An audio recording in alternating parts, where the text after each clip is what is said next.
we saw the race. Greetings and salutations, race fans, motorsport lovers and others. Welcome to the final King Price Dakar show for 2022. Joined in the studio by champion co-driver Ralph Pitchford. Ralph, thank you so much for joining us. Thanks very much, Colin. It's a pleasure to be here. And you brought the real thing, second place trophy. Magnificent. Yeah, we just thought we'd add it to tonight as they're busy with the prize giving and everything. So, yeah, it's something for the viewers to admire and enjoy. I've picked it up. It's heavy. The first place one is about this big. It's even heavier. And as per usual, your proxy in the studio, the one who you can send your questions and comments to, is Andrew, the Horn Dog. Andrew, great that you could come and join us in across the river on a Friday night. I wouldn't be anywhere else, unless you've got any exciting plans for a Friday night.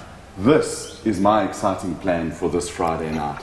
And excited about the two-wheel stuff. Somewhere on the eastern seaboard of Southern Africa is Steffi Vetter from the Southern African Dakar Group. Steffi, a simple, easy bike race for the guys today. Hello, Colin. Hi, Andrew. Nice to see you, Ralph. You know Nice. what? And just like that, after 8,999 kilometers, 4,500 of specials, 3,200 bone-jarring liaisons, somebody in a red shirt won today. What are we going to do? Well, the guys in the blue have got to try harder. The guys in the orange, they happy that the blue guys didn't win. And then the guys with the yellow and the blue and the white ones, they've got to reevaluate their things.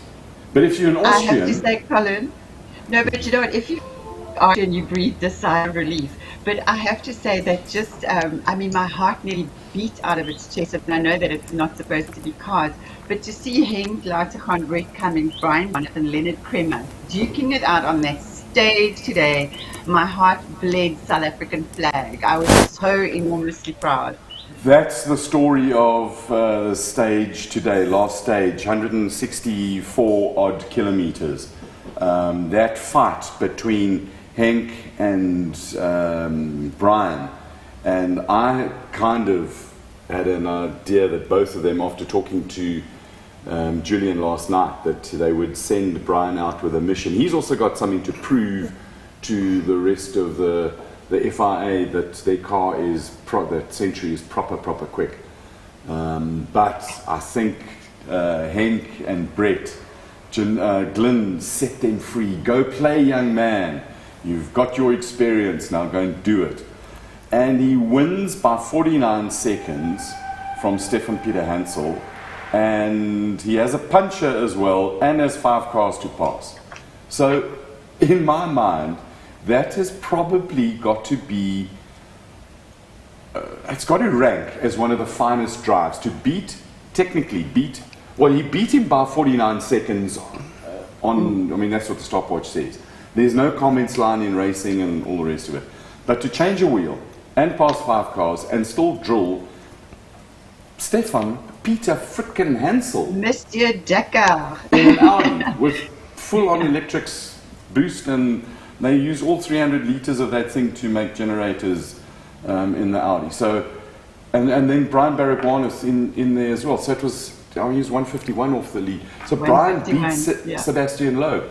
Okay, admittedly Loeb had stuff to lose, and he wouldn't have been pushing as hard from losing the overalls, but it was lekker. And what happened? It was so lekker. That was the story of the day. I mean, Sam Sunderland, Gas hire him in December because, oops, we've got a problem. Did they really just ignore? I mean, what if fortuitous pickup? Get Sam You to know come what, and go and Colin? wins. Yeah, I just think it was the best thing that they did. I mean, he was a late call-up. He only got called up in December.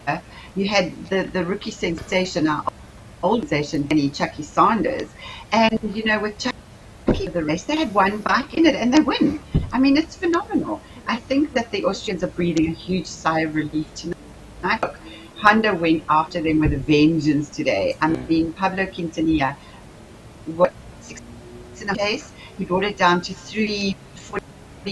But I mean, in every way, like he's catching him, he's catching him, he's catching him. And is he going to do it? And that's what we were talking about last night. That tiny, mini 6-minute gap, anybody can come in and just snatch it away from them. I personally am exceptionally happy for Sam. Sam Sunderland is the nicest guy you can imagine.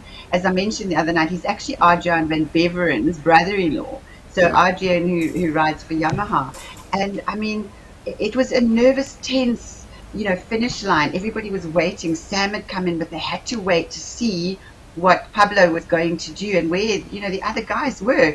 But Alfie Spielberg was actually there, and he sent us this video. Have a look. As I said, tears of joy. Being congratulated by all the family members. What a lot of pressure. Willie, give me the thumbs up, boy. Can't hear you, Peter. Thank you. There what? In Go the straight to background you Glenn. can hear Sam shouting. There's Joy. Hey, bomberos. Mark, what do you think, boy? Yeah, just waiting. Just a thumbs up, eh? Yeah.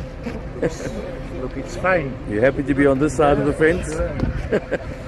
Very nice. Great, man. Well done to you and the team.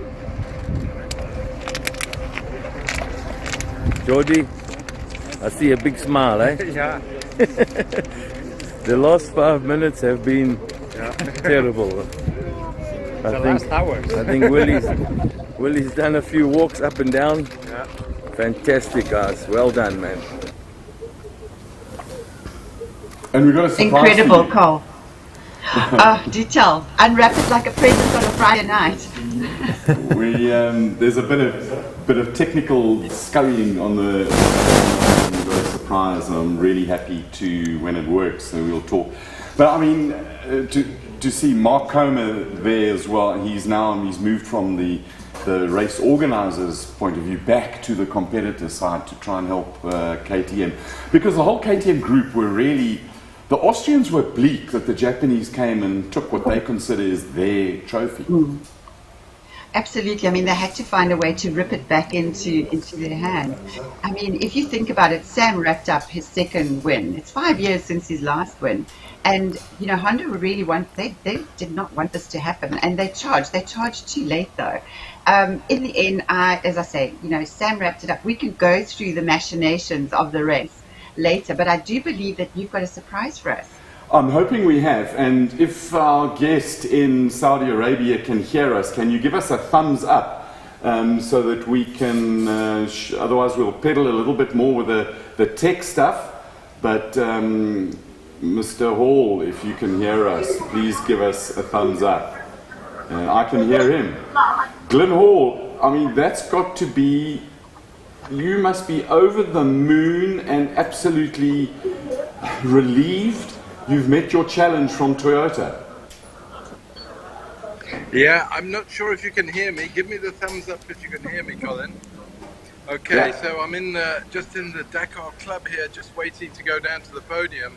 So I can't really hear what you're saying, so sorry about that. But yeah, it's been a really stressful 14 days, no question about it. Starting obviously with the COVID, then Janelle's penalty, and one thing after another, and then Nasser on that dreadful day when we had one of the bearings in the diff failed. That we kept four-wheel drive, but honestly, to manage from stage one to win to the end was quite a lot of pressure, to be honest, in many ways.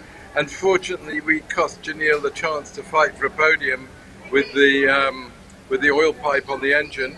But I mean, with Henk, a new superstar, we're winning stages, and he's not only winning the stages, he's there every day. And today was really cherry on the top for him to win the stage. So yeah, we're excited. We got all the 7 really senior guys here from Europe, and of course we got our CEO here, Andrew Kirby, Glenn Crompton, John Thompson. There's actually 8 people here, Leon Turon.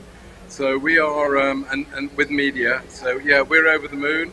We've got literally 20 minutes till the car goes over the podium for the World Championship. So Nasser leads the World Championship. I'll wait for another question. Absolutely fantastic, Glenn. And in total, you've won 5 out of the 12 stages, and you touched on Henk. Total domination by Nasser, but Henk winning 2 stages, equal with Nasser and Sebastian Loeb in stage wins this year. What a performance. Did you set him free today just to see how quick he could be? Well, actually, we didn't set him free. He was under strict instructions to bring the car home so he could get the mileage and experience and Brett to do the job. So yeah, sharing the stage wins with the 9-time world champion and the #1 cross-country champion or driver in the world, being Nasser, I think is pretty good company to be in. And honestly, it looked quite easy, and this frightened me every day, no question. But he seemed to be in control, and it was just working for him. And Brett was finding the waypoints. And I did an interview during the race with L'Equipe, which is the kind of sporting Bible of France and most of Europe, asking me, where the hell have all these guys come from suddenly? I said, well, there, but they haven't had the opportunity that we've had. And we've got clearly the best championship in the world at the highest level. And there's quite a few more where these came from. We start a South African race, and any one of 10 cars can win it, or drivers, and that breeds, should we say, the competition spirit and the racing on the edge all day. So, and I mean, we're applying this as well to Darnie Stessen, who's just got there and finding the waypoints. We've got Brett finding the waypoints, Dennis, and then Carlos and Lucas getting lost. Nanny and Alex getting lost. All these guys who are really quite seasoned co-drivers and crews, and we've got our Tokies from South Africa leading the way here. So yeah, it was quite exciting. But I must tell you, the stress of fighting off opportunity took its toll on me. And now today, I'm feeling relieved. The team are just incredible bunch of guys, and we've had credit from everywhere. And I must tell you, I said to KingPriceXtreme today, in 2002 when we went to the Dakar, and he was 18 and his girlfriend was Tina Turner, co-driving Ferrari, and he was running around town getting us stuff for us. He said, no, I remember it well. And I watched this guy's show, and I told him, well, it might be Colin Hasty. He said, yes, he watches it every day, every time it's on. And he's really got admiration for what we do. And he said, we really deserve the win. And that was quite nice. KingPriceXtreme is a pretty seasoned driver and highly respected. Glenn, I think that if you look at the way Toyota has achieved, you brought all your cars home. They had some issues. You showed unbelievable speed, and from when the challenge was delivered by Toyota, that bring the cars home, let's have 2 cars on the podium, and it would be nice to win. The relief, as you say, I mean, Andrew Kirby must be so proud of this organization that you've brought from South Africa. So, Colin, I've got Yazid's brought a very important person that we need to talk to. Not that everybody in South Africa is less important at all, but I'm going to have to cut it short. Certainly, Andrew Kirby is exceptionally proud of what we've done. When you see the size of the Audi effort, and of course, I think it's Ralph sitting next to you, he can describe what VW puts into it, and we've managed to beat them here, come here and beat them, and 11 cars to finish. I got all together at halfway, gave them a motivational speech, said each and every touched all the parts on these cars, and they're all here. I've got to say goodbye, and it's great seeing everybody, saying hello to everybody, and we're really proud to be doing this from South Africa. We've done this. Lovely, thank you very much. Congratulations, good luck, congratulations. Man, that's party tonight, the relief. They've just won Dakar. They dominated from start to finish. And he's got to be the most guy in demand I would have thought so. in Dakar. Thanks for chatting. Bloody marvelous, man. Hey? It was absolutely amazing. I think that, you know, the praise for what he and his team have achieved coming through on the social media is huge. I think to go and take on the likes of Audi, Ralph, you can comment on, you know, what Glenn said about the size of the VW effort. I can only imagine now with having to manage electronics on that level, you know, what sort of effort Audi must be putting into it. Sure. Well, you know, 10 years ago with the VW team, you know, their budget was huge. You know, they just threw lots of money at it, and massive team, massive backup. And, you know, for Glenn to take on those factories, might of VW. you know, I'll take my hat off to Glenn and his team. They've done a sterling job, and really, they can be proud. Just for those of you who don't remember Ralph Pitchford, shame on you.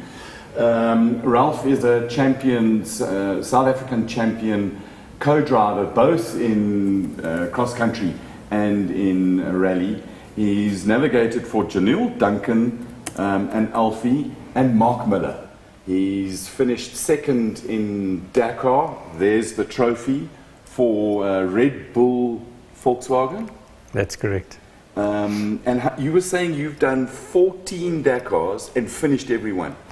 Yeah, so basically I've competed in 5. The others I was a mechanic, starting off on the motorcycles with Alfie and then moving over onto the cars.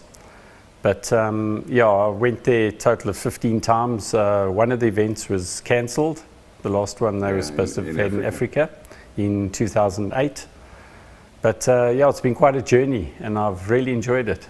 We're going to come back to Ralph and share a little bit more. For you who are watching, remember there's questions, comments, queries and stuff. Andrew's your guy. He will catch them, and if he can't answer, throw it back to the audience, because there are clever people watching.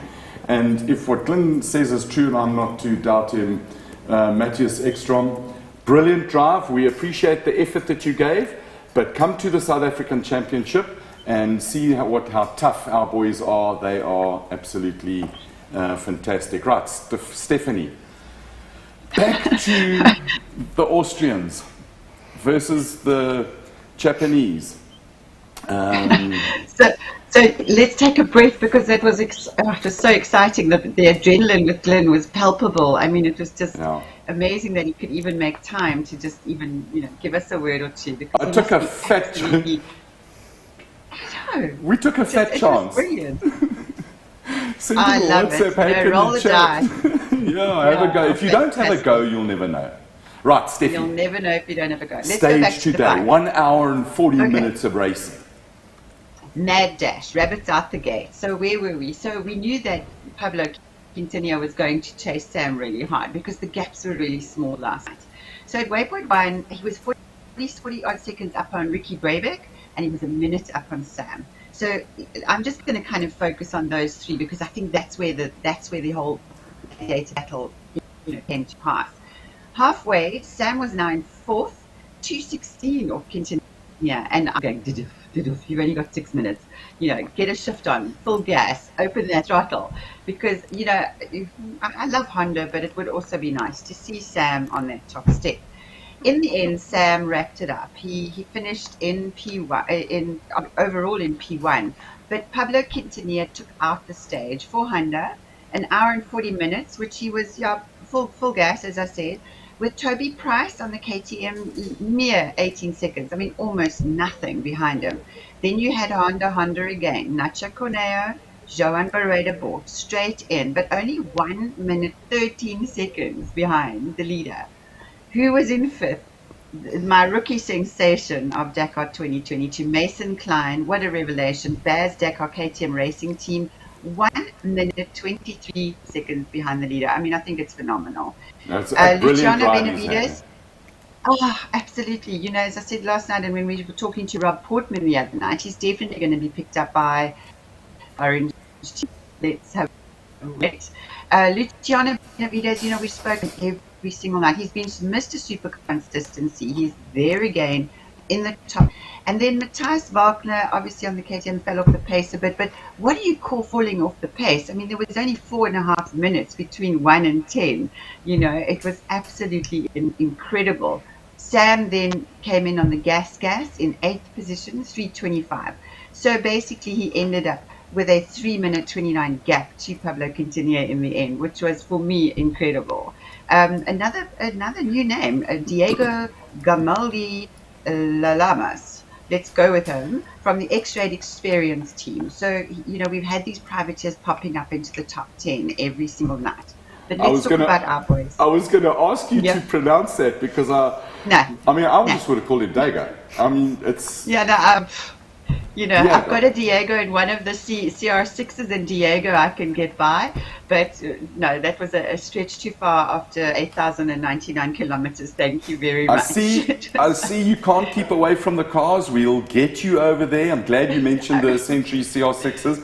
Another hard band of super competitors who went over to Dakar and kind of woke up a whole lot of people. Right, back to Two Wheels and our South African guys. I love this, mixing the whole lot up. Better. You see, you're teaching me about cars, I'm teaching you about bikes. It all works. Cole, so what happened to Bradley Cox? He finishes in 24th, 11 minutes off the pace. Brilliant, our rookie sensation. I mean, for me, Bradley has done a superb job. He ended up 25th overall, and he's had his difficult days. I think it was a huge learning experience for him. And again, I think if he hadn't had that one disastrous day, he would have been right up there with Mason. I mean, Mason ended 9th. So, they've been teammates before, they're teammates again. Again, we had a stunning interview of his summation of both his day and his Dakar rally. Peter, do you want to roll that tape for us? Yeah, good day, done. In the morning I was pushing really hard and I had a good pace going. And then just before kilometer 100 I made a mistake. I went down the wrong road. I just completely missed the cap and I lost like 3 minutes or so that's thrown me off a bit for the day. But anyway, at the end and made it to the first Dakar, and that's all we wanted. Well done, Brad, really. Everybody's rooting for you at home, and honestly, thanks, it's been an amazing journey, and well done. We'll see you at the podium. 300 k's later. That's one very, very proud father, eh? Really proud. Ralph, I want to ask you, I mean, you worked with Alfie and how much do you see of Brad in Alfie? No, I can see a lot of Alfie in Brad. Alfie, he's just got something special about him, and I think Brad's followed closely in his footsteps. It's been a big pressure off Brad's shoulders now that he's finished his first Dakar, because Alfie's first Dakar, he got a 4th overall, which was achievement that was unheard of, So, he's got big shoes to fill, but he rode very clever. He was very consistent every day until one day when he had the problem. But I think he's going to go a long way. He's got the speed, and he seems to have a really nice attitude. Then one day he was bleak as hell, and an hour later, no doubt Alfie had a quiet word as well, but he'd put that aside and got his head straight and look forward and go for it. So much of that stuff is mental. Sure, 100%. And I think he gets it from his father for sure. Alfie's very strong. He never gives up.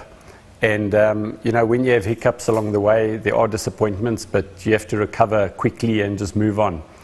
And, unfortunately, Brad had that issue. But other than that, he was extremely consistent and rode with his head. Yeah. If you think that Alfie was 35 when he did his first Dakar, how old is Brad now, Steffi? 20. 20? He's about 2, I think. I mean, he's just riding. I don't know. He's such a baby. He's so young still, but I mean, it's amazing. I think he's slightly older than Mason, and Mason's 20. So, but I don't know. But Rolf says he's 20. He's got 14 years, and if he can achieve a 4th place when he's 35, then he's matched his dad. Sure. And he's got 14 years to get it right. So I think it's a massive achievement, and at such a young age as well. I think he can be very pleased with that. Sure. And Ralph, I'm going to go with he's got a lot of Hazel in him as well. So I've got to be the girl powered chief on this side. Cole, Erin Maria also performed beautifully today. I mean, he was 29th in stage, and he ended up 16th overall. And I think I think people forgot about Aaron in this race because he was also a late call-up for Hero. I think he did a phenomenal job. He was also consistent. He kept his head. He stuck to his game plan, and I'm super proud of him. And I really hope that he goes from strength to strength here. Now, Sharon Moore actually was the fastest original by Myrtle on stage today. Congrats, Sharon, if you're watching. I mean, he's also done an incredibly consistent job. 31st on stage, finished 34th overall, and I think that's incredible for the Malamoto guys. I mean, he's done. I hope he comes back. He was riding in memory of a friend who had passed, and that medal around his neck must just feel so precious right now. So I'm really proud of them. And then the only Botswana left, John Kelly. John, also Malamoto, did an amazing job of flying the Botswana flag high after our beloved Rossi fell away from the race. He basically finished 44th, 46th, so 46th overall. And then we have Stuart Gregory, our beloved Stuart Malamoto Gregory. I'm so proud of Stuart. He got his medal. He proudly showed us his medal. And because we've listened and heard from Stuart every night, and he's listened to us in his tent every night, here's Stuart to tell you about his day. Woohoo! Stoked. Done it. End of the special. We're done. 22 Dakar. Over. So stoked. Thanks everyone for the support. It's been awesome. We just got the liaison to Jeddah now, 280 Ks, but yeah, stoked to be here. Everyone's pumped. Awesome to get to another finish, another medal. Been a tough one, like every year. Yeah, thanks for the support, everyone. Kirst, Kira, Kari, back home. Thanks everyone. Appreciate everything. Oh, the relief. We've seen in the last couple of days the tension build there, he was getting wary. Stuff was bearing, fatigue, that word. And the relief there is just, but there's still work to do for the guys there. I mean, they've got to pack up and get on an aeroplane. They've still got to pack up and get on the aeroplane on Sunday, so they'll be coming home on Sunday. But we've got another story to tell. Now, yesterday we actually thought that Paolo had been lifted out of the stage. And in actual fact, he hadn't been. And he raced today and he finished. He got his medal, finished in 107th place and 116th overall. The overall is irrelevant. He got his medal. That's what he went there for. And he flew the Mozambican flag so high. I mean, we're so proud of him and another Southern African Dakar group country that came on board. And now we have, for me, the bike story of the day. So we all know that Walter de Blanche was there for unfinished business. Walter de Blanche had been so involved with Joey Evans in his year. Walter's had a really solid Dakar. He stuck to his game plan. 6 kilometers into the stage, he fell off his bike and broke his finger. So the collective angst ran around the whole of Southern Africa. And Werner Kennedy, our Achteros, our John Deere tractor, nursed Walter home. He brought him home. And they both finished the stage. They both got through the liaison, and they both got their medals now. That for me is the true spirit of Dakar, and I'm so proud of our guys. They've stuck together. As Rossi said last night, they had a Southern African city in the dining hall, and it warms my heart that our guys all look after each other out there. It's phenomenal. That's the spirit of Africa, if you want to call it that. I think is the colonizers came and they took over our place.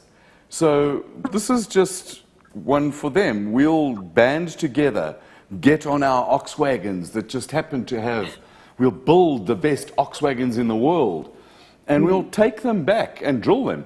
And we'll drill them in Gees, and on the cars, well, hey, take that, rest of the world. And our flags are the most colorful, and they waved them so high in Saudi. I mean, it was just the most amazing thing. I'm so proud to be Southern African, really. It fills my heart with such pride. But I'm just about at the end of my story, Carl, so I'm going to leave you to chat to Ralph. So we know that Sam won, Pablo Quintanilla came second, Matthias Walkner came third, so Gas Honda, KTM, to everybody, to all our competitors. Don't forget fourth. Danilo. Oh, fourth. fourth, Adrian van Beveren on the Yamaha.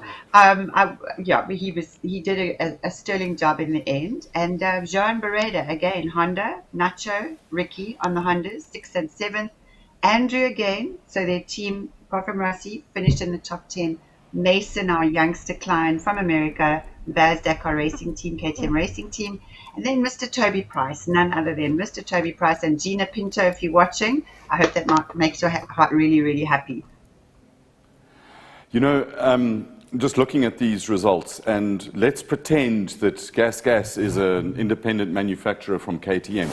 And you look there in the top 4, you've got 4 different manufacturers. I think different constructors. Yeah, that's and you know, Colin, cool. we've seen that for the last 2 weeks. You know, we've said almost every night, 3 different constructors, 2 different constructors, 4 different constructors.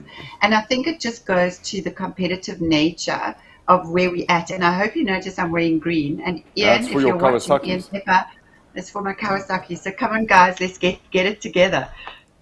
It'll be absolutely phenomenal. So I think that it's almost, I mean, they're still going over the podium. And Ralph, we're going to get to you.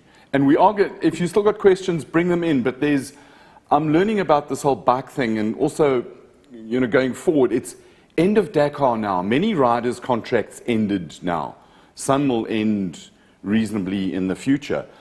And the executives in Japan, on the motorbike side, a lot of them on the car side are absolutely ecstatic, but on the motorbike side are pulling their hair out and wondering how they allowed the Austrians to come and take their trophy back.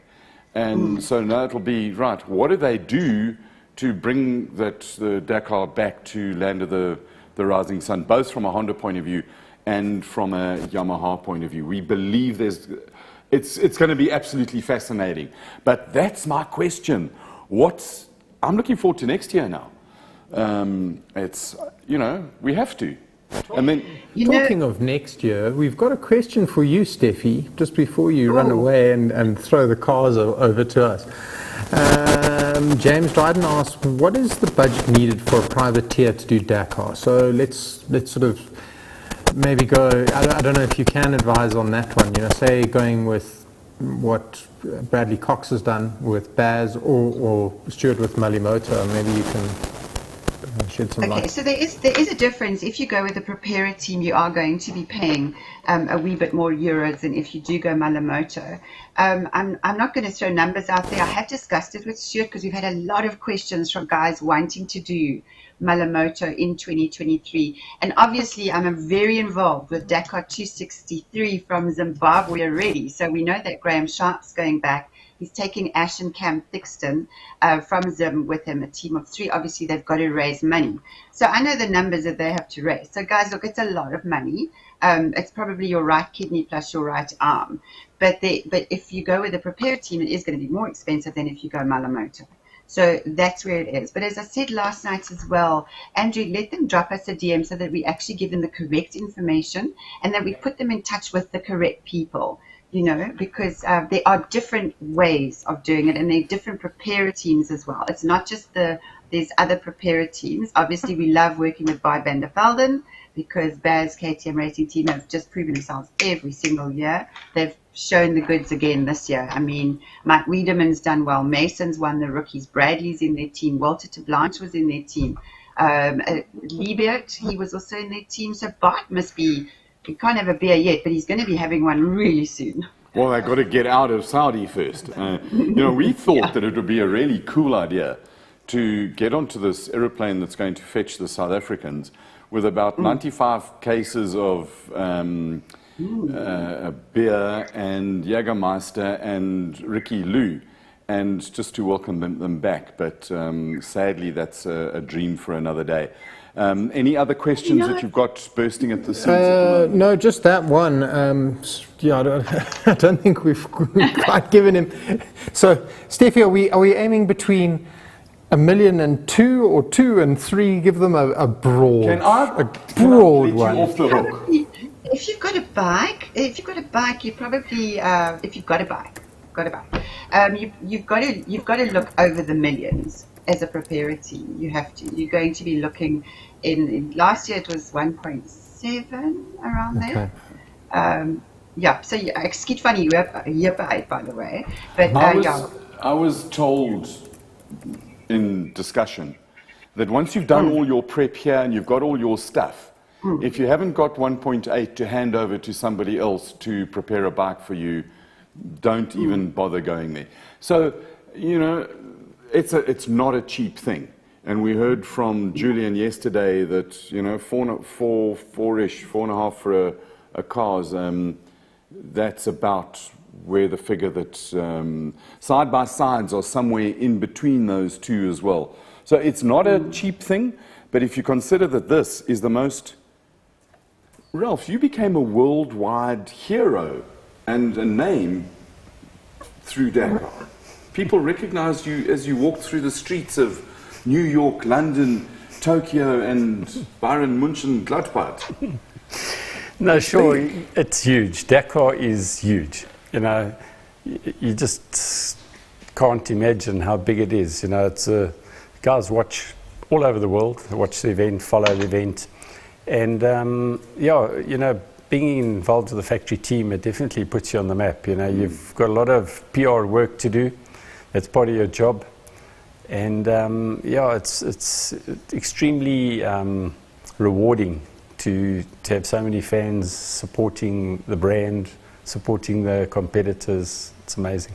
So, in terms of the money, Steffi, that, let's call it, just for want of a figure, 2 million rands. Sounds like a lot of money, and it is, I suppose. It's a big number.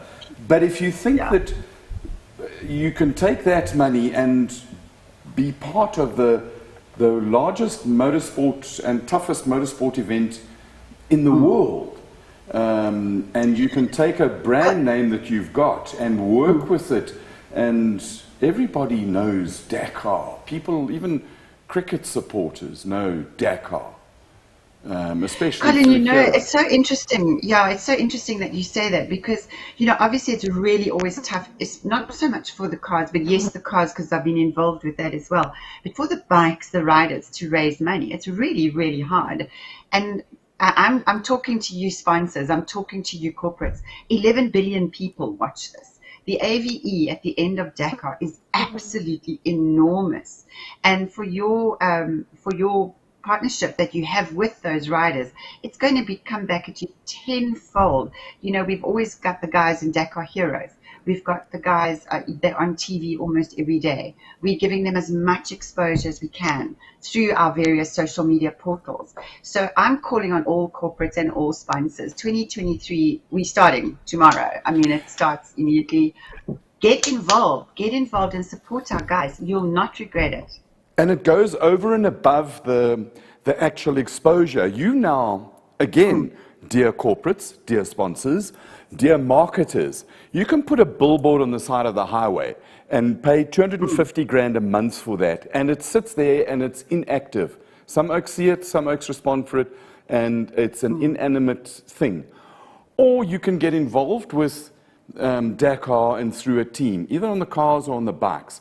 And you can take this athlete who competes in Dakar, bring him into your organization. I mean, take Skulk. He's 50. He's coming back into the office on Monday to share things about how what you learn in Dakar, you bring back into business. And you walk, I mean, we've known each other a while, but somebody met Ralph when he came in here and said, my God, Ralph Pitchford. And the level of respect, because he has come second in Dakar, admittedly in a super comfortable VW Touareg, Red Bull, and as a professional athlete. But it's an unbelievable tough achievement. Now, that has value for sponsors. So if you don't, it's not just about stickers on things and exposure. It's an asset that you can sweat and bring people around. Okay, we've done it. Are we pitching for sponsorship, or are we talking about a motor race? Absolutely. No. We're pitching for sponsorship now because that's what we do. We support our guys to the hilt, whether it's on social media, whether it's on WhatsApp groups, Telegram groups, social media pages. Get involved, because without that, the motorsport in Southern Africa is not going to grow. And we need it to grow. Look what we have. Look at what Glenn said. We've got this incredible, beautiful, massively, intensely fierce South African cross-country series, which we take the guys overseas and they drill them. You know, the same with our riders. Look at the crossover. Charon, Bradley, Rossi, they've all crossed over. So yes, absolutely. And I'll say it again and again and again. Support our guys. Get involved. And if any corporate doesn't know how to get involved in motorsport, don't ask your ad agency, or me, because they'll just take a percentage of it and go quack, quack, quack, quack, and want to sponsor all sorts of other stuff. It's called a partnership in motorsport. Get hold of Steffi on the bikes on the car side.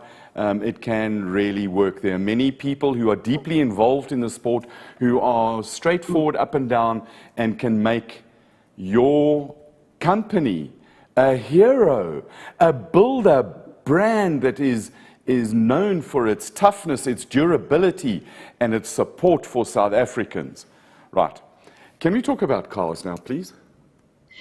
Yes, please, can we talk about cars? Henk Ladegan, Stefan Peter Hansel, Brian Baragwanath, and Sebastian Loeb. Two South Africans, one guy who's won a gazillion Dakar, 50 Dakar stages, another guy who's won 984 WRC stages, and one guy who's got 3 South African championships under his belt, and another champion quad biker. How the hell is that for today's podium? Unbelievable. It was absolutely fantastic. Nice to see. I'm warming a little bit towards the hunters. I love the fact that Stefan Peter Hansel did what he did, came in second. No doubt they were looking for a win. Sven Quant, who you know reasonably well, Ralph, would want to have signed off with, we won the last stage. 100%. No, for sure. And then Henk and Brett go and spoil his party. No, sure. Henk and them had a really good starting position, and they basically had nothing to lose. And yeah, came through the field and did an excellent job, kept it together. But you know what happens, the last stage of the event, the guys get let loose. You know, the top runners who are fighting for their podium position sort of hang back a bit. And then it's like wide open, you know, so it makes it quite interesting. You had, with Mark Miller, am I right in sensing that he was a bit of a wild child? Not bad. You know, everybody thinks Mark Miller, American, is like Robbie Gordon. They're two completely different people. Robbie Gordon's the wild child, crazy guy. Mark Miller is definitely more sensible, more, I wouldn't say cautious driver, but, drives with his head, very sensible. Red Bull athlete, always good. So Sheikh Khalid Al-Qasimi came in 9th in the Peugeot 3008. Now that car was absolutely dominant years ago, but they don't have the 109 engineers running them. And when you take a factory car and put it in privateer hands, and it's had no development, that's quite a significant result. Janelle had a sort of chilled out, 5 minutes off in 12th, and then the Ford Raptor. Watch Ford, Martin Prokop. But we are hearing lots and lots of rumors of Ford South Africa tying up with Ford Europe and Ford of America and going to Dakar. They haven't confirmed, and nor will they deny. Nasser was 19th today, but that was just a gentle, nervous run. And I mean, we've got some pictures of him on getting out of the car, and the level of joy and relief is just, you can see that. Matthew Baumel on the left. That co-driver, they don't mind taking the back seat. Sure. Look, the drivers do get the limelight for sure, but it is a team effort. So, everybody gets recognised. The navigators is equally as important the car as the driver, because without the co-driver, the driver's not going to find his way. And the co-driver needs to manage the driver. You've got to see things from a different angle to what the driver sees. You've got to slow him down, you've got to speed him up, you've got to make sure he's going in the right direction. So there is quite a bit of management involved. How do you, because I look at it from the driver's point of view, and drivers always think that they're going as fast as the vehicle's capable of going. You as an independent, you sense the rhythm, and how do you tell a driver, excuse me sir, can you just, what do you say to the guy? Yeah, so what happens in long distance racing, the drivers some drivers do tend to get into like a comfort zone, and they do sort of drop off the pace a little bit. And sometimes it's fine, other times, the opposition are chasing from behind and they're catching, and you need to tell the driver to up the pace. Sometimes the drivers don't like that because they think they're really on the gas, but that's just part of managing what goes on inside the car. That's hilarious. Excuse me. Oh, vamos. Shami Veriawa continued his good run in 31st, but another driver who really impressed me today, 10:22 off the pace, was Christian Visser in the Century. First time he's in the car. And you'll have noticed, I got caught out in the beginning because I thought that all the Centuries were left-hand drive, but they built 4 right-hand drive cars, and Chris is driving one of them. The other 3 are down under in Australia. Ernest Roberts had a terrible day today, where they'd broken upright and they were carrying a spare and they had to repair it, but that was not so lacquer. And then it wasn't very far into the stage either, was it? No, it was like not far. Yeah, not say exactly how far. It was not far. That's a technical term. It was not on the liaison, though. No. And I want to talk about liaisons today. And then in 42nd position is Skalkberger, 2 hours and 3 minutes. He was 28 minutes off. So Skalk, you achieved your goal. You made it. You got to the end. It was, he went there with his father. And I'm sure that there's a little bit of emotion going on there. Huge. It's the 50th year of Skalkberger Motorsport, and I think massive achievement. Well done. I think that's absolutely great. I neglected in our opening. We just want to share our condolences with the family and friends of Quentin Lavalley, the chief mechanic on the 726 Peugeot 205 Turbo, that nice little yellow car. It was actually Ari Vatanen's car. That's the car that is the winning car. Who ended his life his life was ended in a road crash, 234 kilometers into the stage. So we don't like that anybody dies on a motor race, but it's an indication of how dangerous this thing is, and in particular, when the stage is finished, it's not over until you've got to the final destination. So, moving along, back to our cars. While the emotion is going, we've spoken about Rob Howie, donated one of his overalls, and there's a separate post. If you'd like to bid on the overalls, please do. That's his 5th place overall from 2016, and it comes with its bag and books and stuff, and it's a proper piece of memorabilia, and so the overall is in its bag. And if anybody knows if Mark Berger from the Higher Ground is back, I'm told that he wants to bid 11,500 Rand for that overall. So if somebody can just get a message to Mark Berger at the Higher Ground, let him know that the bidding has started, and I'm sure that as an opening bid, his 11,500 Rand would be accepted. Right, back to my cars. And Other significant results in the cars, I mean, we've spoken about, I still can't go back. Brian Baragwanath beat Sebastian Loeb. I think that was absolutely fabulous. In looking back on Dakar, and I went back to all the winners, and the Excels are brilliant, or in fact Google Sheets is brilliant. You can get information from data. So I went and I had a look and said, who's won stuff in this race? And there's guys who've won 2 races. Nasser, Carlos, and Lucas Cruz. Sorry, Nasser and Matthew, Carlos and Lucas. Sebastian Loeb and Fabian Lurken. And you'll remember Fabian, he co-drove a Century last year. And then Henk Latergan and Brett Cummings. They've all won 2. Unbelievable. Janil won 1, Sebastian Loeb won 1, Orlando Terranova. I mean, oh, and sorry, Matthias Ekstrom. Matthias, if you're watching, great drive there, my boy. Can we just put a little bit more effort and keep it going? And thank you for supporting Raceday. And thank you. If I send you, Matthias, a Raceday sticker, please can you put it on the door of the Audi? Just behind the front wheel is a normal position where the Raceday sticker goes. We'll come to you every night.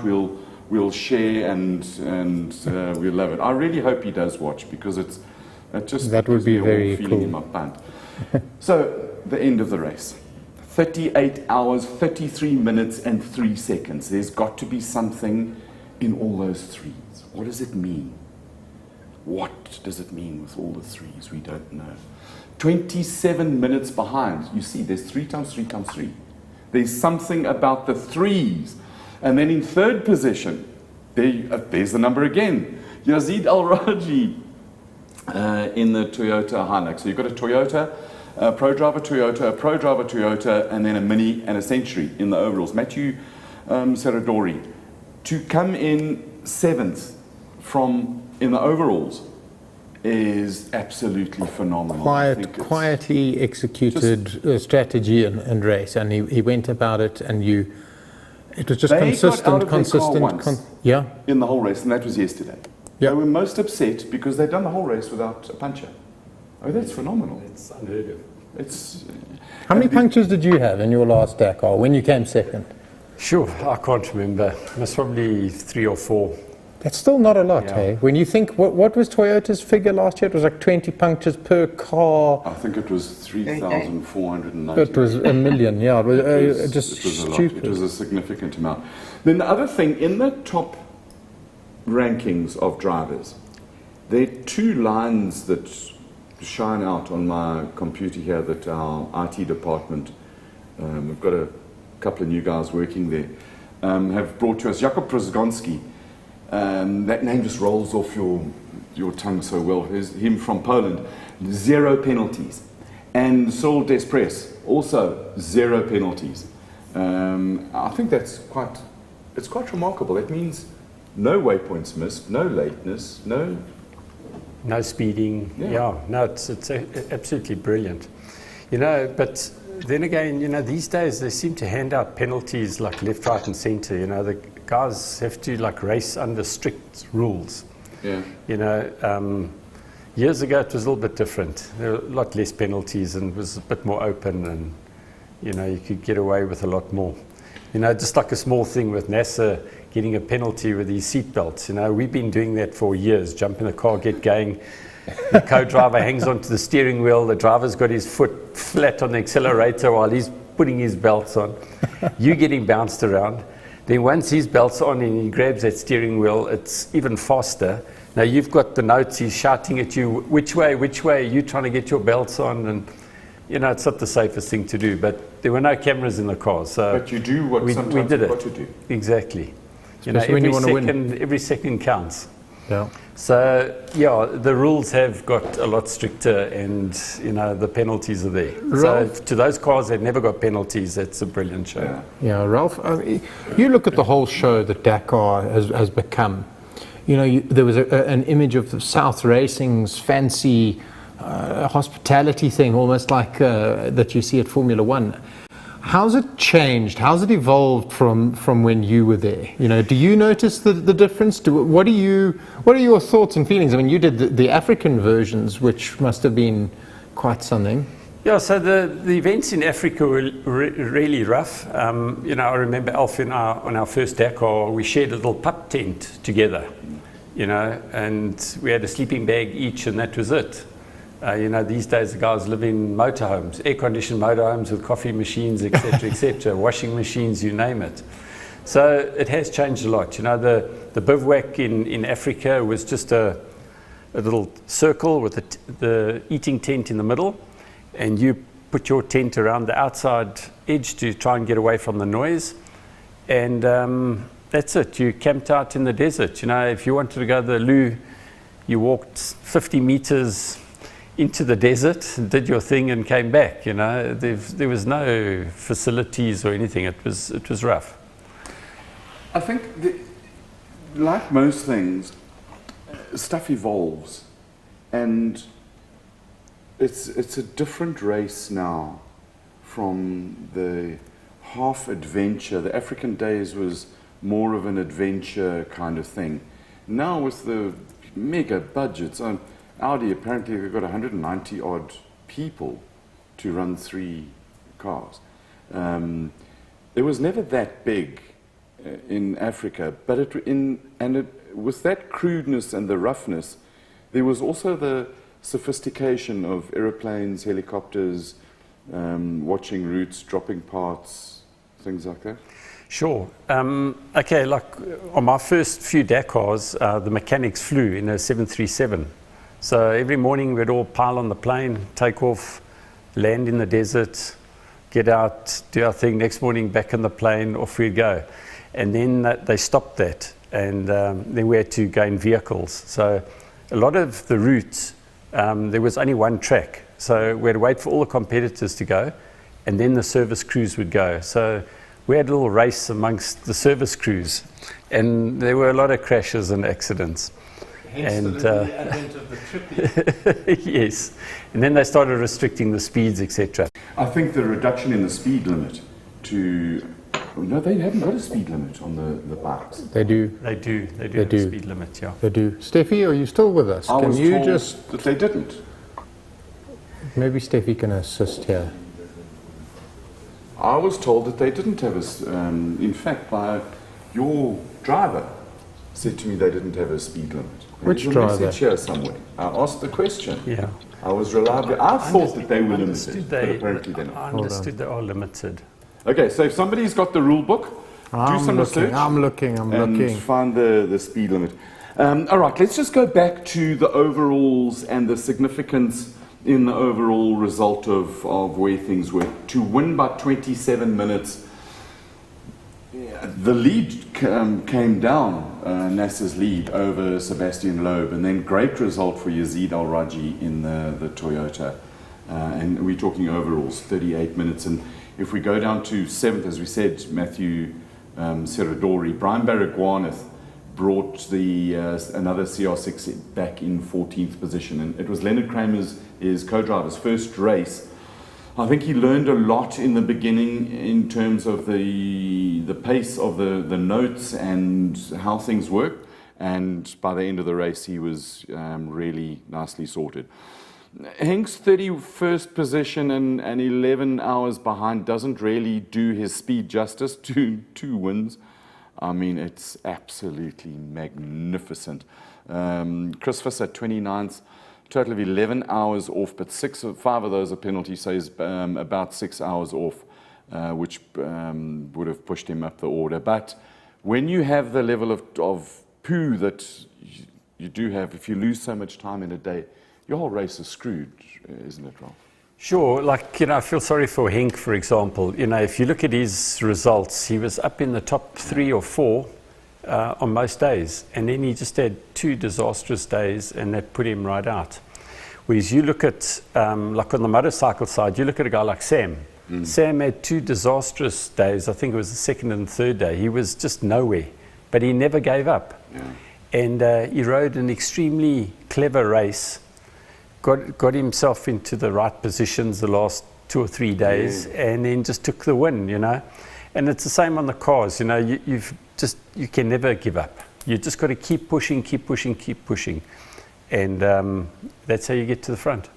I think stage one, the first stage, Nasser's approach to this race was hit them as hard as you can on day one, which he did, and everything fell in his favor. Clean road, and the navigation, it said follow the obvious tracks, which he did. Then the other quick guys come along and there's no obvious, or the obvious track turned out to be the wrong one. So yes, he got, I don't want to call it lucky, or he was fortuitous, and he built that gap. And once you've got a gap on the table in the cars, the bikes are different, it's easier to defend it, and it changes the way that you approach the race. Sure. If you look at years back, Stefan Peter Hansel, for example, on the motorcycle, you know, he raced that twin-cylinder Yamaha, and the first 2 days in Africa, he pulled such a lead on everybody else, and then after that, he just managed it, and the race was his year after year after year, you know. Do you think guys get demoralized when, you know, you think you're going fast and you get to the end and you're 30 minutes, 40 minutes slower than the other guy? Do you think they get demoralized and say, oh, well, I'm never going to catch you? Or do the wise ones keep going? No, look, the wise ones keep going for sure. You know, each competitor has a good day and a bad day, and some just better than have better days than other guys.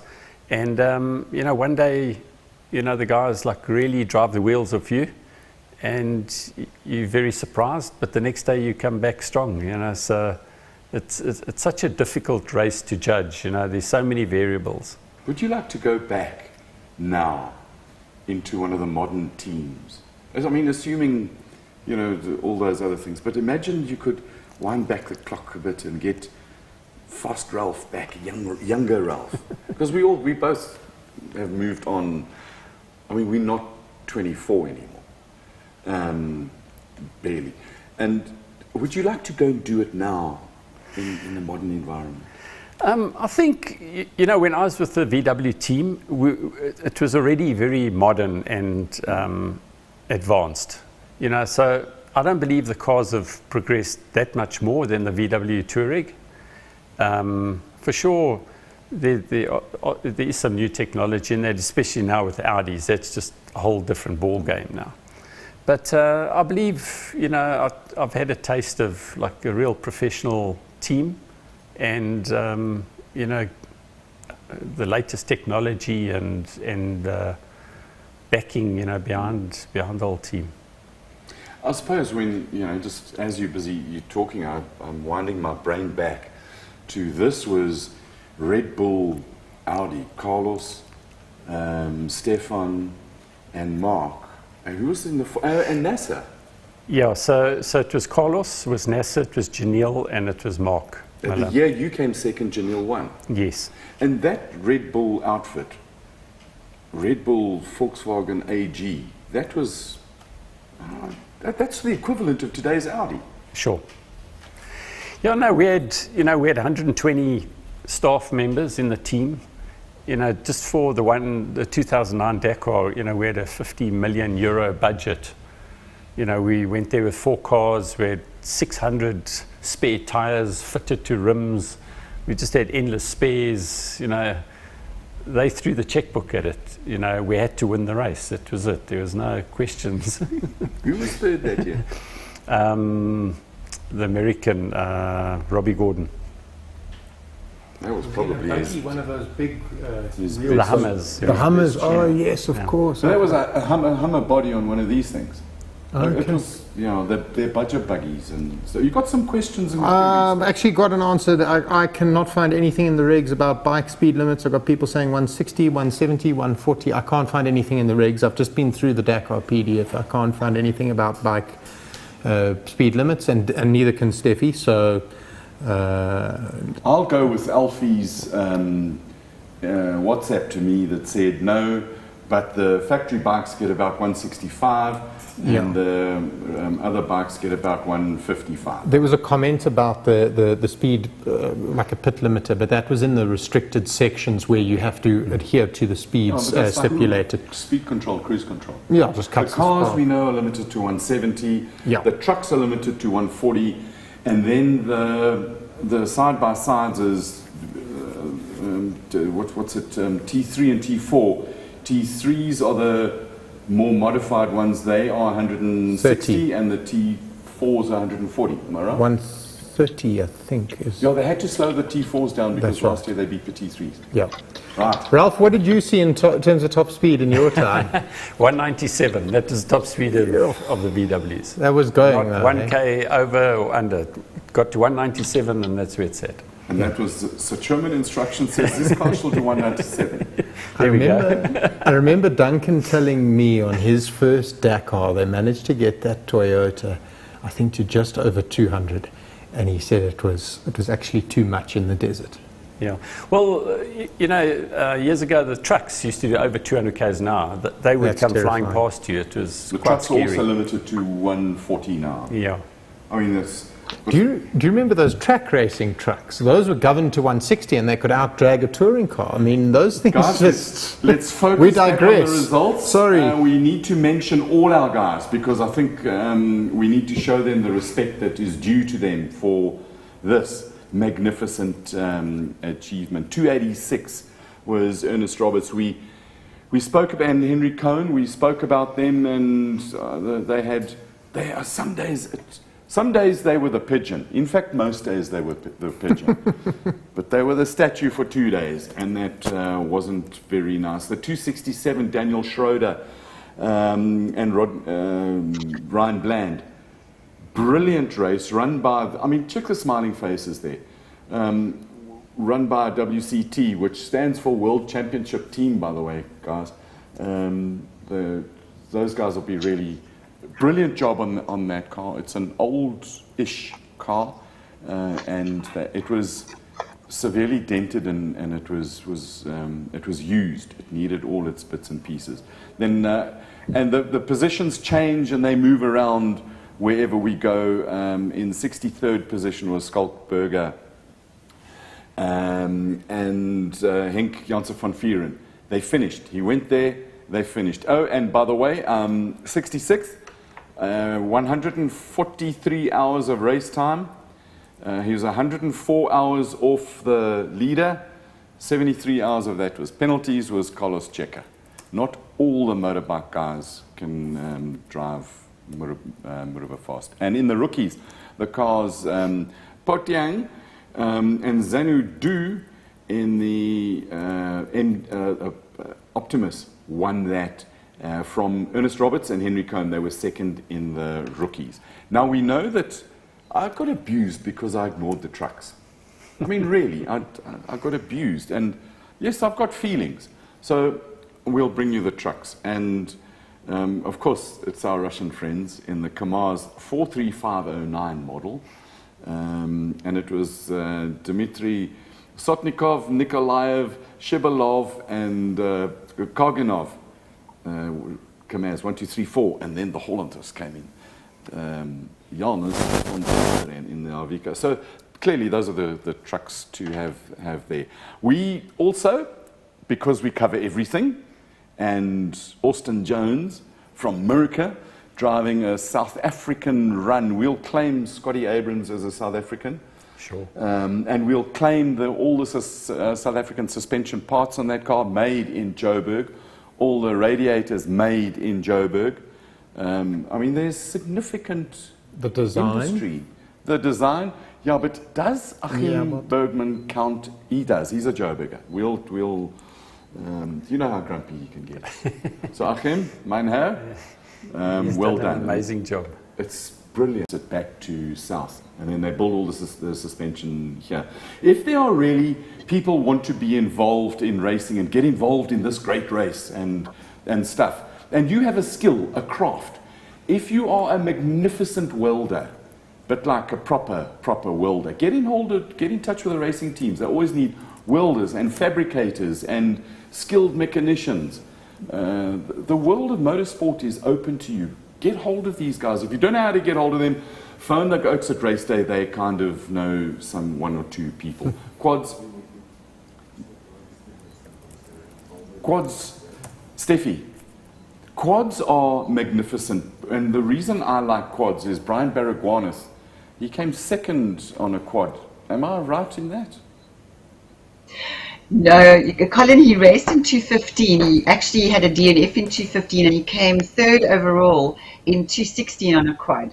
And then obviously he crashed, in Botswana a couple of years later. And then with age came the cage, and look at him now. I mean, for me, he's one of the top drivers in the world. I just think that it wasn't his Dakar this year. I was quite annoyed at one of the comments I saw somewhere where they said, oh, you've got Loeb and Peter Hansel and what, and started questioning the speed of our drivers. Do me a favor, these guys... I saw that as well. It was just another keyboard jockey going mad. I mean, I've got so much respect for all of our drivers, and I think they are the best in the world. Yeah. And that's what I feel. But I've got to love and leave you guys. As you know, I've got other duties to go and do. You've got radios and aeroplanes to sort out. That I do. The aeroplanes are sorted out. Our boys are coming home. But Colin, Andrew, Fritz, Peter, Ralph, lovely speaking to you. I just want to say thank you on behalf of Johan and I, an unsung hero every year who does all our timing and stats for the Southern Africa Dakar group. He is an absolute legend, such a machine. Thanks everybody for watching. Thanks everyone for listening. Let's go 2023 and sayonara, baby. Steffi Vetter from the Southern African Dakar group. To you and Johan, massive respect for what you do during the day. Thank you so much. Be well and miss Dakar, because I'm starting to miss it already. But in the quads, it was a Yamaha and then a Dragon that was second, and then... I think only 11 started this year. 11 quads started. It's kind of one of those classes that a lot of guys have gone from quads into side-by-sides. Side-by-sides is the way of the future. I mean, it's... Having been in one, they are incredible. It's got like 200 horsepower. And it goes from 0 to 100 in nothing, and what they go over, I mean, they've got wheel travel that's about its own. The wheel travel, I think, is the most amazing thing. You just don't feel anything. It's like driving in a circuit car, around Kyalami, the way it brakes and stops. I mean, I'm sure. Your Touareg was very similar. How often do you polish your trophy? Never. But it's got to be one of your... No, for sure. That you look at it and say, man, that was lacquer. That is really something special, for sure. It's not everybody that gets a chance to win one of those. If you had to look at an outstanding memory of your time racing, it doesn't have to be Dakar. What are the moments that stand out to you? No, look, there's many, but the Dakar race is really special. Some of the scenery we experienced and saw, and the success we had, in the different countries, not only Dakar but other international cross-country events. Motor racing takes you all over the world, and you get to see all these different countries and meet all the different people, and it just makes it so special. It's an incredible adventure and a major privilege, particularly to be involved at the level you're in. How the hell does Ralph Pitchford go from Pretoria Technikon to factory driver for Red Bull Volkswagen? No, look, you've got to make it happen. It doesn't just fall in your lap. And for many years I raced motorcycles and always wanted to go and compete in Dakar, and I just didn't have the money. So my next opportunity was to hook up with Alfie, and he went to his first Dakar and I went as his mechanic. And from there it just opened doors, and you create those paths. And eventually I was building racing cars and then started navigating. So you have to create those paths and make it happen. You can talk and talk and talk, but if you don't make a commitment and go out there and do it yourself, it's not just going to fall in your lap. And it's a bit of a risk to sort of say, right, well, I'm going there and pick up the phone or knock on the door and go and do it. 100%, 100%. You know, so like from me meeting Sven Quant to go and build BMWs, it was, you know, I was building motorbikes and got chatting to him and he said, no, come join us. It's the same as a motorbike, it's just got 2 extra wheels, you know. So that was a whole new learning curve for me. And then the navigating side of it, you know, and yeah, it's just, you know, to anybody out there who wants to get into motorsport, you've got to make it happen. That's the bottom line. Yeah, bit of commitment, effort, and desire. I mean, there are many people who want stuff, but when that desire, is it the fear of failure being, and the fear of failure and the satisfaction of success, the balance of those? I suppose when the fear is greater than the satisfaction, you just keep going. Sure, no, sure. But you must never fear failure. You know, it might just take you a little bit longer to go and achieve what you want to achieve, as long as you don't give up, you know. Just keep working at it, and you'll get there. And if you keep moving, your path might move. I mean, you were going to beat Stefan Pederhansel on a motorbike in Dakar, except you beat him in a car. Sure. Because you just carried on. Yeah, look, it's like, you know, your path in life is like sailing. You know, you got to go where the wind takes you, and you sort of steer yourself in the direction that you want to go into. You know, it might, like I say, it might take a little bit longer or quicker to get there, but if you work hard enough towards it, you'll get there. And when you capsize, just uncapsize and keep going.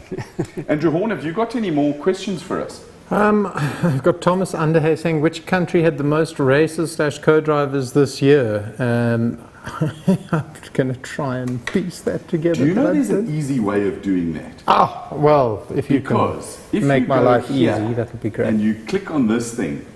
It was France. There were 290 competitors from France, 167 from Spain, and 89 from Holland. And the biggest influence behind the scene was us. 23 from South Africa.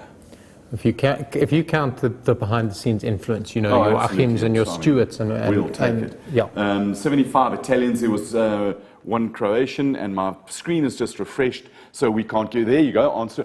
Challenge us. Give us a question. There's nothing that between Horndog and us we cannot answer. There was one man from Algeria, one from Swaziland, one Bolivian, and a lone Serb. One Serb.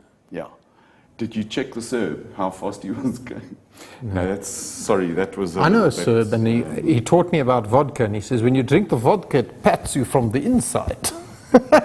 So we look at... Okay, wait, I've got a quick poll. While we're still on social media, I've got a poll. Yes. And I'm going to extend this through the three of us. No, there were no polls in the race. Was that at the dancing? Oh, you mean a poll? Okay, vote. What is it? Let's have a vote. Let's go with best looking car at this year's Dakar. And I want Peter and Henk's input on this one as well. Okay, so Peter's got so many pictures there, he can choose a picture, and we think it should be you might be shocked at what he chooses, because he's got a small selection, but what do you think the best looking car is this year? I think it has to be a South African built car, and the Century car looked pretty nice to me. Yeah? I mean, look at the colours on that thing. Yeah. Flying through the air. That's Peter's choice, apparently. I didn't. And he chose, I think, 230's Brian Baragwanath. Yeah, okay. There you go. And what is your choice? I'm going to go with the Century as well. Okay, and you viewers, we know that there are many of you out there. Wait, what's Henk? Tell us what your favourite looking car, either the colour scheme or the design or stuff like that. You're allowed to choose an Audi, because I think it looks so futuristic and Yeah, mega. there've been a couple of votes on YouTube for that. The Raceday consensus is the century by a long Well, way. there we go. So we've just so chosen that. we asked also well, so have there we go. one last Spaniard hamper to give away.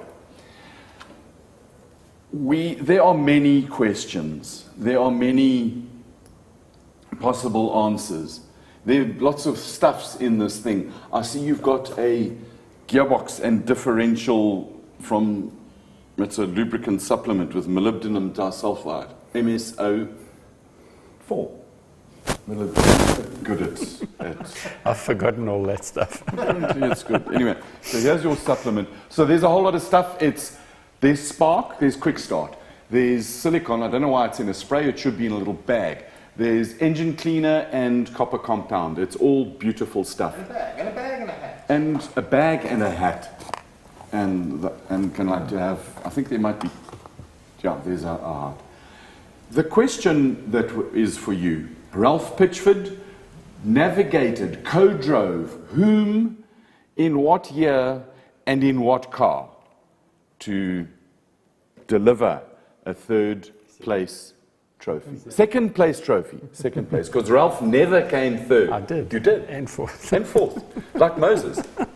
But you never won. No.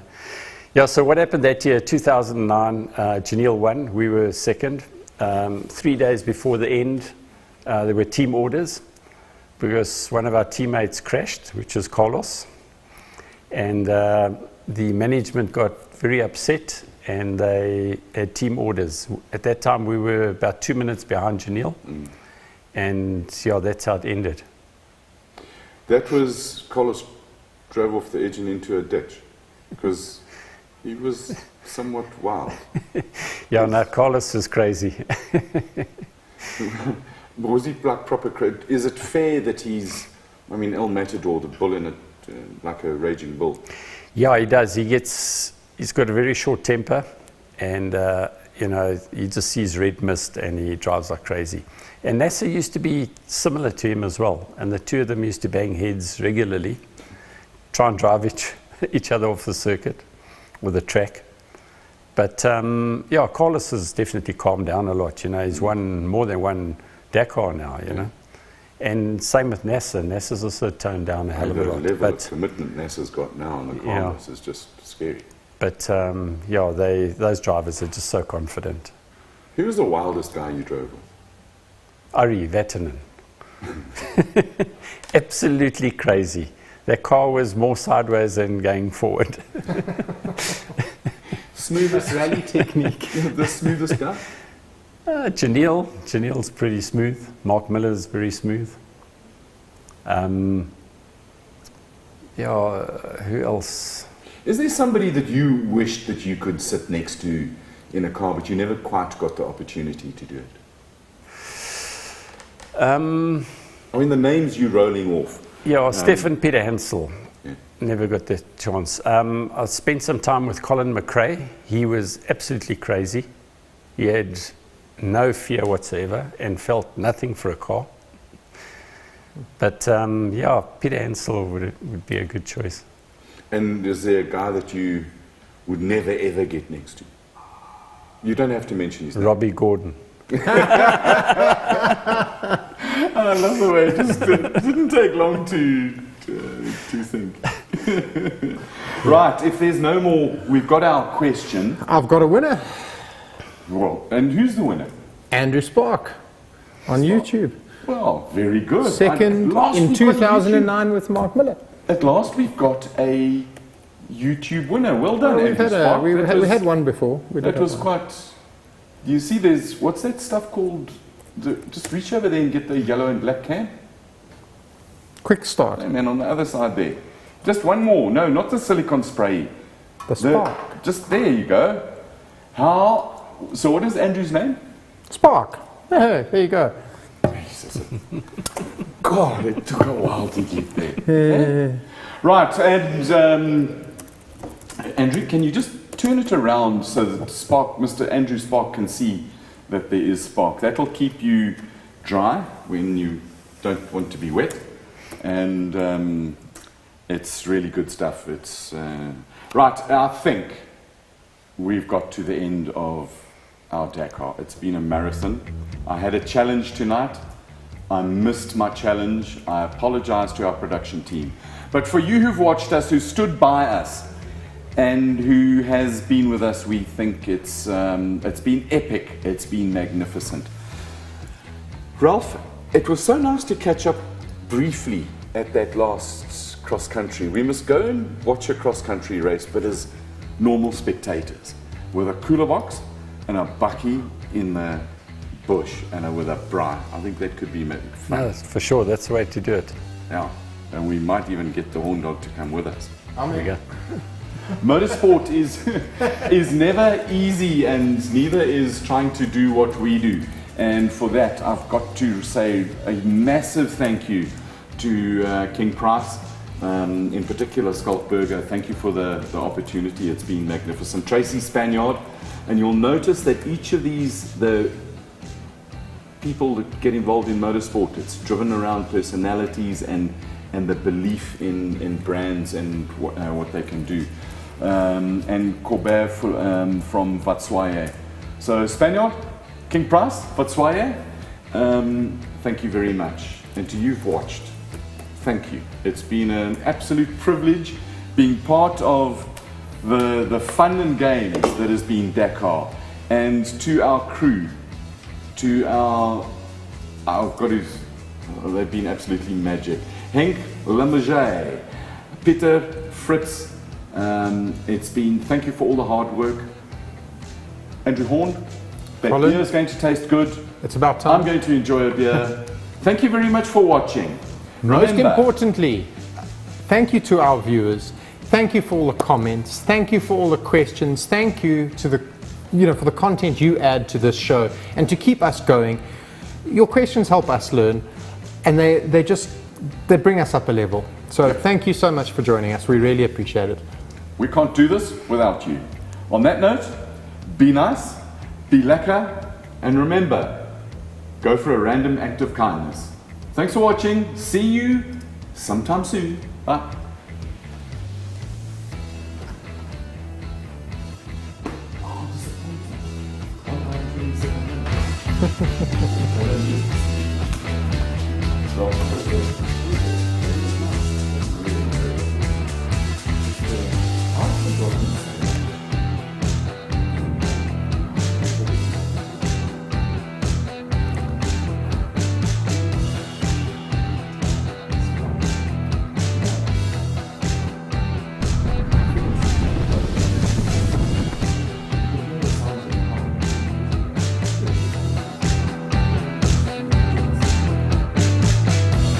So George for Sheer says, thanks for the great show, guys.